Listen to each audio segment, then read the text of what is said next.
We're back with more For Honor gameplay, and today we are doing some 1 vs 1 duels from the perspective of the Gladiator. The Gladiator is one of the 2 new characters that was released with the start of Season 3, and he's a very familiar feeling character. So as someone who's packed about 300 hours into the game, he feels right at home, although he does have some interesting tricks up his sleeve, so let's get right into the action. Our first fight today is going to be against a Shigoki, so we're going to have to deal with his persistent super armor. If we can chip that away, then we can start unleashing a big amount of damage. The Gladiator hits extremely hard and extremely fast. A unblockable heavy attack going to take down 50% of our health. We're off to a pretty rough start, but we have the hyper armor down to the super armor, whatever you want to call it, so now's the time for us to strike. The armor going to come back though, a guard break going to come out and create some distance, putting a stop to the momentum that the Gladiator can build up. They have a trait, or rather a hero-specific action that gives them an increased stamina pool, an increased stamina regeneration. A dashing top light attack is going to poke him, catch him while he was dashing backwards. So because they have that increased stamina pool and regeneration against a character that doesn't have that persistent super armor, you can keep that momentum going, and they're bound to make a mistake eventually if they don't stop you with a parry. So round number 2, let's see if anything different happens this go around. We get hit with a dashing or a sprinting heavy attack right off the bat using the toe poke. I don't remember what it's called, but it is a very quick attack, and it's a good way to shred off that super armor from the Shigoki, getting hit with a guard break and then resetting to neutral because of the demon ball attack. That's something really nice that the Shigoki can do against the Gladiator, is just keep resetting the momentum that I'm trying to build with a relentless flurry of attacks and toe pokes. We might have a little bit of a fetish going on here, but at the moment we are at a tremendous deficit. We are out of stamina. We have 1 bar of health left, and that is getting shredded away very quickly. One more mistake is going to put us in the grave, trying to get those toe pokes, going for the unblockable skewer, but it is going to get parried, followed by a guard break and a demon ball. Now we're going to watch a quick replay because this Shigoki, he's giving us a run for our money here.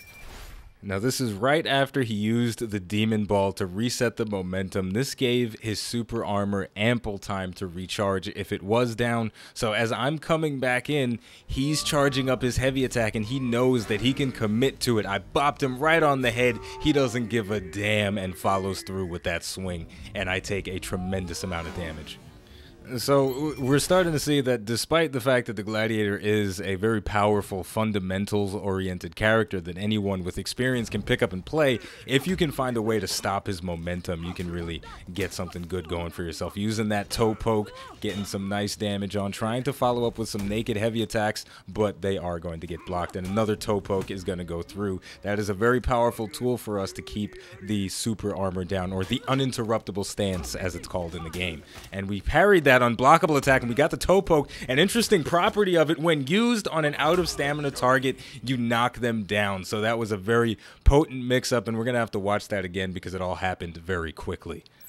Now, I understand some of the more advanced players may have already seen this very clearly, but we landed the first toe poke, boom, knocked him flat on his ass. We follow up with a heavy attack, then switch our guard to the top, go for another heavy, but we feint it and follow that up with another toe poke. And we saw the Shigoki's guard was flickering around. He was just a little bit confused as to what was going to go on, and we poked him right in the groin, actually. So that's not a pleasant way to go out. So that's just some of the capabilities of the Gladiator. And like I mentioned before, this is one of my earlier games with him. I'm only level 10, but I've got a good grasp of For Honor, so I can go in with this character and just start making shit up on the fly, and it kind of works. Both of us going for different sprinting and dashing attacks, but we're going to come up a little bit short because our spacing was a bit off.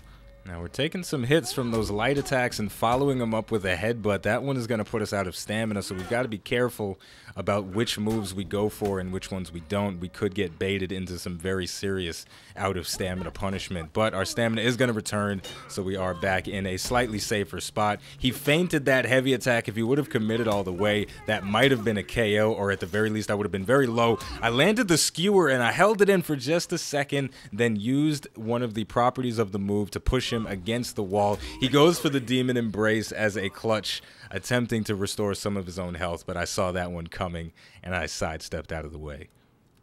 Now we're going to dive right into another match, but we are going up against the same Shigoki. The two of us got a nice little set going on, a nice bit of back and forth. That first match could have gone either way, and this one is going to be the same case because he is a very skilled player indeed, even though he is not the same.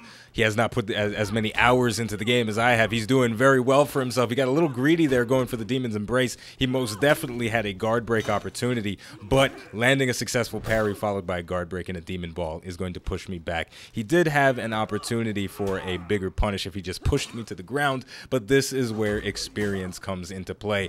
But despite not getting the optimal punish the first time, he's going to land another guard break and Demon Ball again. And I tried to dodge out of the way there of the unblockable charged heavy attack, but I moved a little bit too soon and he caught me. So again, even though the optimal punishes aren't coming out, we're just seeing skilled play.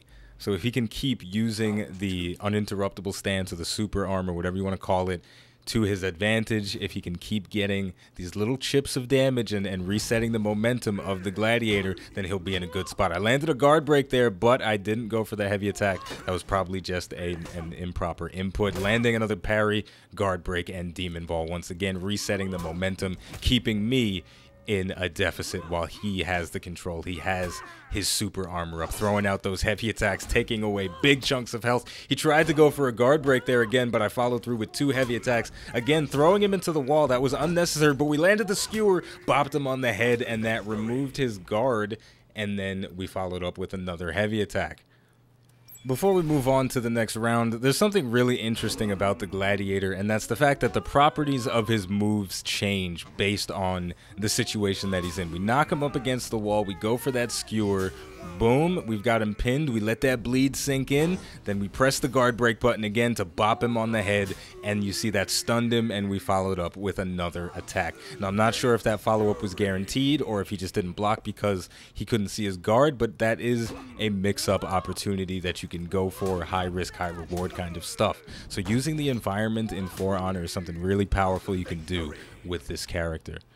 Moving on to round number 3, the score is currently 1-1, so it's anyone's game. We've got to be about our business if we want to take down the big man himself, the Shigoki, going for a heavy attack, and that's going to put him in the lead right at the start. He tried to charge up that heavy attack, but my two attacks were too fast for him, so his uninterruptible stance was removed. Knocked me out of stamina with that light followed by the headbutt, but he didn't have the ability to close the distance, so he couldn't put on any good punishment.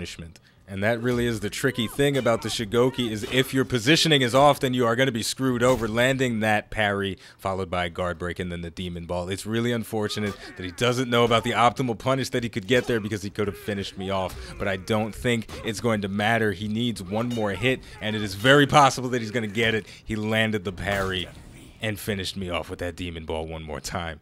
And it looks like I'm going into the moves list to check up on something. I landed a deflect there, and there is a specific move that you can use to follow up. It is the skewer deflect.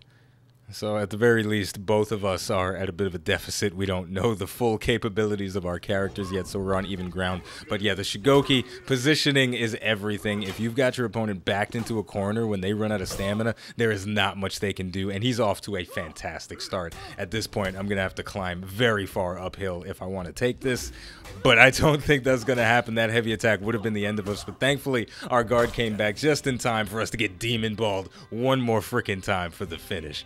So this round is going to go to the Shigoki, the big man himself.